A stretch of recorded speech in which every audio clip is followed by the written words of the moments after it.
Prosecution എതിർക്കില്ല, ഒരു കാരണവശാലും സംസ്ഥാനം ജാമ്യത്തെ ഒബ്ജക്റ്റ് ചെയ്യില്ല എന്നാണ് ഞങ്ങളോട് ആഭ്യന്തരമന്ത്രി പറഞ്ഞത്. ഇന്ത്യയിലെ ആഭ്യന്തരമന്ത്രി അമിത്ഷായുടെ വാക്കുകൾക്ക് വിലയില്ല എന്നാണോ നമ്മൾ മനസ്സിലാക്കേണ്ടത്? ഞങ്ങൾക്ക് എന്താണ് യഥാർത്ഥത്തിൽ കോടതിയിൽ നടന്നതെന്ന് അറിയില്ല. മാത്രമല്ല, ഈ എതിർക്കുക എന്ന് പറയുന്നത് പ്രോസിക്യൂഷനിൽ നിക്ഷിപ്തമായിരിക്കുന്ന ഒരു ചുമതലയാണെന്നുള്ള രീതിയിലുള്ള ചില വാദങ്ങൾ വരുന്നുണ്ട്. അങ്ങനെ ഒരിക്കലും ശരിയല്ല. എത്രയോ കേസുകളിൽ പ്രോസിക്യൂഷൻ ഒരു കാരണവശാലും എതിർക്കാതിരുന്നിട്ടുണ്ട്. ചിലപ്പം ബെയിലിനെ അനുകൂലിച്ചിട്ട് പോലുമുണ്ട്. സുപ്രീം കോടതിയിൽ പോലും ബെയിൽ കൊടുക്കുന്നതിന് ഞങ്ങൾക്ക് ബുദ്ധിമുട്ടില്ല എന്ന് പ്രോസിക്യൂഷന്റെ ഭാഗത്തുനിന്ന് പറയുന്നുണ്ട്. ഈ ഒരു കേസ് കള്ളക്കേസാണെന്നും ഇതൊരു അനീതിയാണെന്നും ഇവരോട് കാണിക്കുന്ന വലിയൊരു ക്രൂരതയാണെന്നും ഏവരും സമ്മതിച്ച് കഴിഞ്ഞ ശേഷം പിന്നീട് എന്ത് ഒബ്ജക്ഷനാണ്, എന്ത് എതിർപ്പാണ് ഇതിനകത്ത് പ്രസക്തിയുള്ളത്?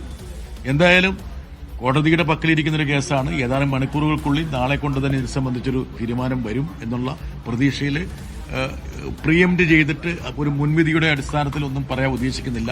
പക്ഷേ ഞങ്ങൾ സംശയിച്ച പോലെ ഞങ്ങൾ വരുമ്പോൾ തന്നെ ഞങ്ങൾക്കറിയാം ഒരുപാട് അസ്വസ്ഥത സൃഷ്ടിക്കുന്ന കാര്യങ്ങൾ ഇവിടെ ഉണ്ടാകുമെന്നുള്ള കാര്യം ഞങ്ങൾക്കറിയാം. എന്താ കാരണം വെച്ചാൽ ഇവിടെയുള്ള പല വലതുപക്ഷ തീവ്ര സംഘടനകളും